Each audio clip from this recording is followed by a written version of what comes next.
Okay, so this is part 2 of our tilt shift versus Photoshop videos.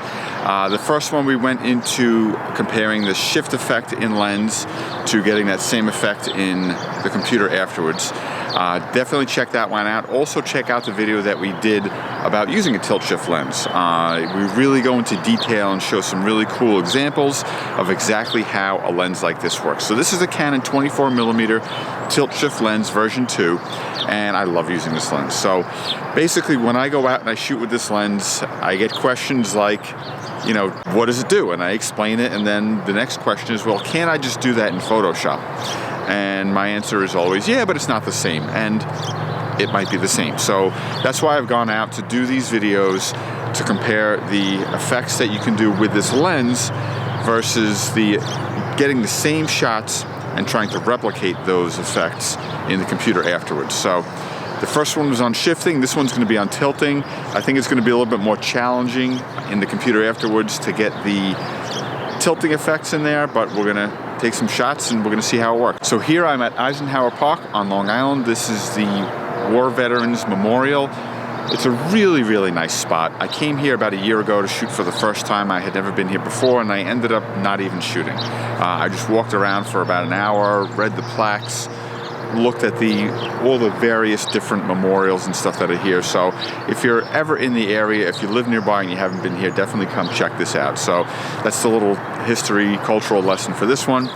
So let's get some shots and see what we can do here and in the computer afterwards. So with a shot like this, you've got the main memorial tower here.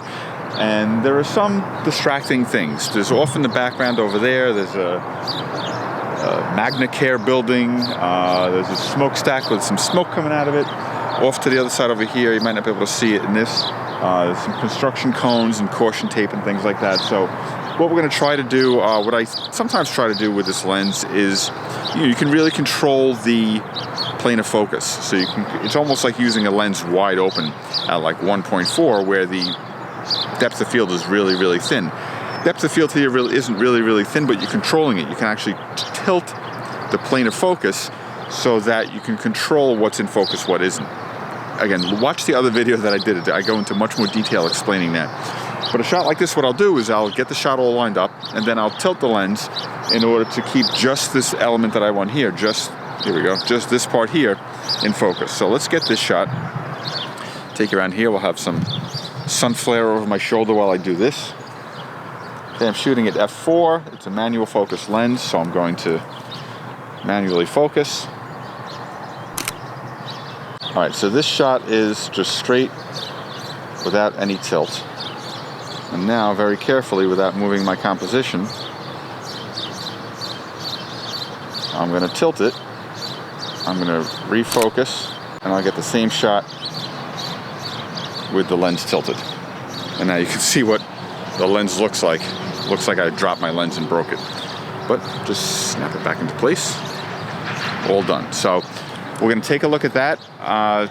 Ordinarily I'm done. My shot is done. I don't have to do very much editing on that. I'm finished. I put it into Lightroom, touch it up, and it's done. But if I didn't have a tilt shift lens and I was just shooting with a regular 24mm lens, I'd have to, if I wanted to apply a tilt-like effect, I'd have to do that in the computer afterwards. So I'm going to put this awesome sun flare right behind me. Look at that. Wow. Okay. So we're going to take these shots, going to put them in the computer. I'm going to see if I can replicate the effect of the tilting on the tilt shift lens using Lightroom and using Photoshop. So this is going to take a little bit of work. I'm really interested to find out the results of this, because we go into this kind of stuff, we ask these questions and we don't know the answers to them. So I really don't know whether or not it's worth it to get an expensive tilt shift lens, to carry an extra lens. I have two 24mm lenses with me all the time. This one and the 24mm 1.4 lens. Do I need two 24mm lenses? Can I just replace this with what I already have? I don't know.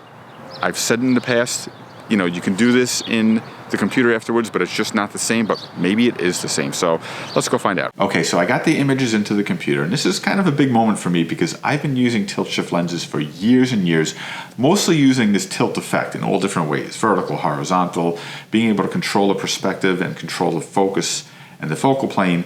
I've been having a lot of fun doing it, and I've kind of always wondered if I really need to carry around a tilt shift lens to get this same effect. So I'm really looking forward to this little experiment here to see if I can just replicate the effect in the computer afterwards. So let's jump in now and see what we can do. All right, so here's the first image that we did, and you can kind of see side by side what they look like. The one on the left is not tilted, the one on the right is tilted, and you can see the effect that we're basically getting, which is the selective focus area. On the left, everything in focus. On the right, you can see the plane of focus is adjusted, and you've only had this one little section over here that's sharp. So can I take this image now and play with it in Lightroom or in Photoshop and get the same effect? Now, the only thing in Lightroom that I can really do is using the graduated filter, basically drag the sharpness all the way down and apply the filter here. It doesn't really give you much effect, but if I duplicate it over and over again, I eventually get a blurred area over here. It gets blurrier and blurrier a little bit each time. I'll have to do the same thing on the right side, but it's really not giving you much of an effect. It's really not very strong. So I'm gonna do this in Photoshop instead. So now to start that process, I'm gonna go to Photo. I'm going to go to Edit In and then Open as Smart Object in Photoshop. And this image will just open up in Photoshop and I can start my edits here.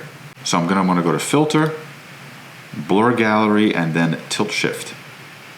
And this is gonna supposedly give us the same effect or a similar effect as we're getting in using the tilt shift lens. So I can rotate it either way. Now this is my center here, and it's going to basically on either side, so I'm adjusting the whole thing at once. On either side, it's going to control the plane of focus or adjust it digitally here in Photoshop. So I can drag the whole thing over. So I want my center to be over here on the left side of this building. And then I want to maybe drag in this edges here to get everything a little bit closer. And over here on the right, on my panels, this is where I can control how much blur I want. So if I click that and drag it to the right, it's going to increase the effect. Now that's obviously way too much. So a little bit of trial and error. That's pretty close to where I want to be. Now you would definitely want to make sure you're feathering it so it's not as extreme. I could zoom in a little here to fine tune my adjustments. I wanted this to be more of an effect to the center of this window or so over here. And this is really working hard right now, so it's taking a moment to update.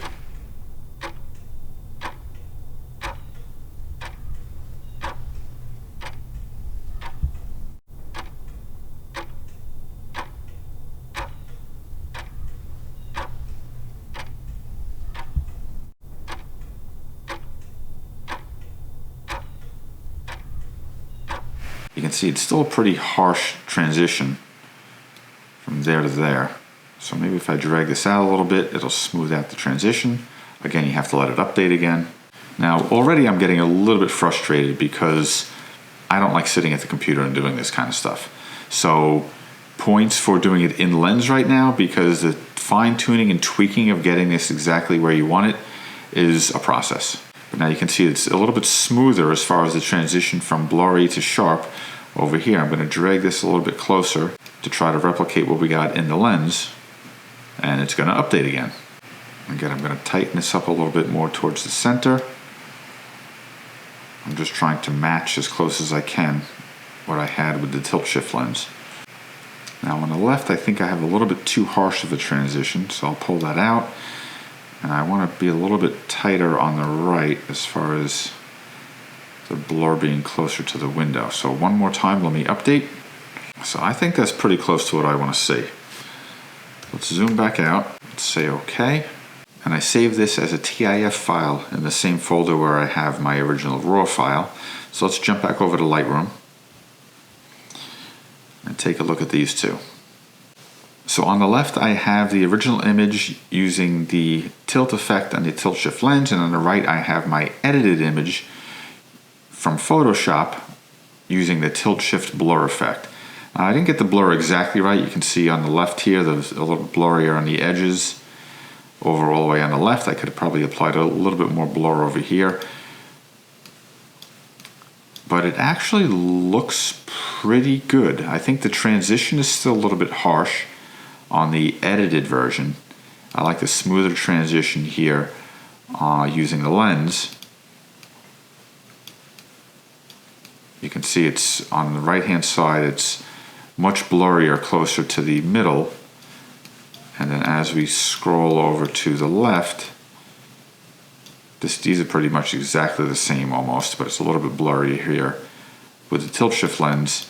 And as we go further out, we get a much nicer bokeh and blur all the way out at the edge compared to the edited version. So I'm liking the look of the image using the tilt shift lens a little bit more now. I may be able to tweak and play around and with practice get better at editing this in Lightroom to get the same effect. But like I said a little bit earlier, I'd rather be in the field shooting than sitting in front of this computer and tweaking 1 millimeter at a time to get this exactly the way that I want it. So I guess to answer the question, I guess we could replicate pretty much close enough to exactly the same in Photoshop. We could replicate the same effect that we're getting with the tilt shift lens.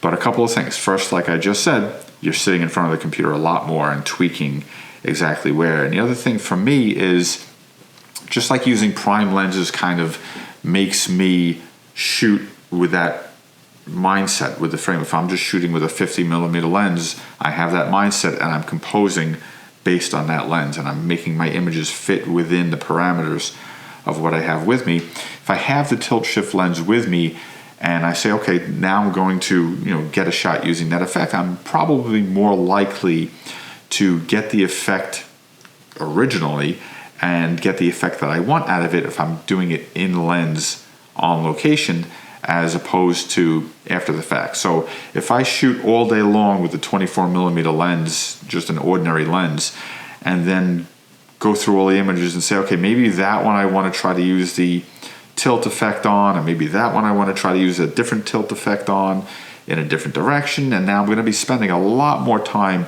in Photoshop playing around with these images versus knowing on location, on the spot, this is what I want to do. I want to tilt it. And I'm shooting with that in mind. I'm shooting thinking that I have this lens with me.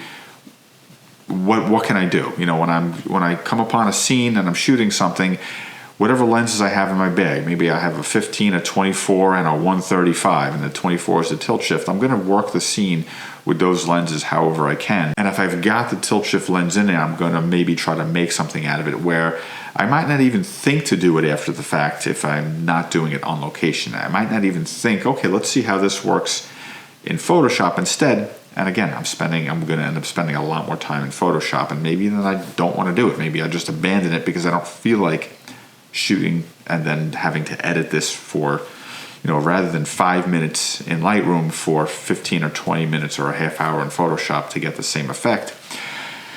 I think the conclusion is here, depending on what you want to do. I think that if you are shooting with a lens of 15 or 24 or 50, whatever it is, and maybe the image just isn't working for you when you're editing it, maybe maybe you have some distractions that you're trying to get rid of. Yes, I think you can go into Photoshop, you can apply that effect and do some really creative things with it once in a while. On a rare occasion where maybe you have an image that just isn't working and you're trying to get something out of it. I think if you're going to be a tilt shift photographer and you're doing a lot of images like that and you're composing that way and you have that mindset and you're composing based on that, I think it's probably, at least for me, much better doing it in lens. You're getting, I think, for starters, a nicer effect where you can kind of control it a little bit better on the scene and not having to spend as much time later on, where you might not even spend the time later on. I might not even think of it later on to do it in Photoshop where I know I'm doing it on the scene. So I guess in conclusion is, just as we learned with the shift effect in the previous video, yes, you can definitely duplicate that in Lightroom very easily in Lightroom. So I think maybe with the shift effect, it's probably more worthwhile to do it in Lightroom rather than doing it in camera. I mean, if you have the shift lens anyway, you might as well do it. But with this, I think it's a lot different. I think that, like I said, having the mindset of shooting with the shift, with the tilt effect in the lens is different than just trying to replicate it afterwards And depending on your Photoshop skills, and you can maybe end up doing it a little bit too heavy-handed in Photoshop afterwards. It can, look a little odd. I like the nice natural look. It looks a little bit smoother. It looks a little bit more natural. I think a lot more natural using the tilt shift lens, using the tilt effect of the tilt shift lens versus doing it in Photoshop helicopter. So my conclusion, for me, I'm not giving up the tilt shift lens. I'm going to keep using it that way. I'm not going to bother applying this effect in Photoshop. To me, it's not worth it. For me, tilt shift lens is still the way to go when you're using the tilt effect. Much easier to get the final image, and for me, much more fun to be shooting like that in the field. But let me know what you think. Let me know if you've tried this, if you use Photoshop a lot for the tilt blur effect. Let me know what kind of success you've had. Put them in the comments below. Any questions or anything that you have, put them in the comments below. Also, we love to hear from you. If you haven't watched the part 1 of this, go back and watch that on the shift. I think you'll find that interesting. Also, definitely remember to watch, I'll put a link at the end here, the video that we did on how to use a tilt shift lens and basically how it works. I think you'll find that pretty interesting. So thanks a lot for watching, and we'll see you next time.